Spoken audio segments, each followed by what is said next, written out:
I once spoke to John Assaraf, who was in the movie The Secret, and he said, help the people who want the help, not the people who need the help. Obviously, everyone in the world needs help with their health, but do they want it? And sometimes that triggers. So for me, it was hopping on the scales at an appointment at the pediatrician, which I just thought was pretty funny one day. And I noticed that I had lost so much weight because I wasn't training anywhere near as hard as what I thought I was. I'm someone who just doesn't really eat that much during a day. If I'm busy working, I have to really force myself to eat a lot. And I couldn't believe the number that was staring at me on the scale. So that was a big focus then of now it's been about 2.5 years of that consistency with training and nutrition. So the Lifeforce has come into my life at a really great time.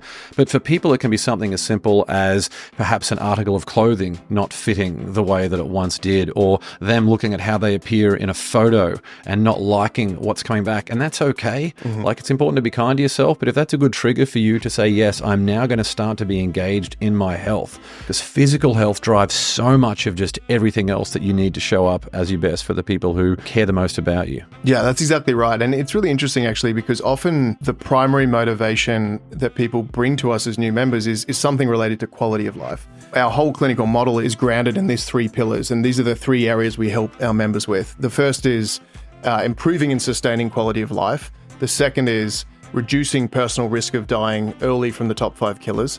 And the third is slowing speed of cellular aging.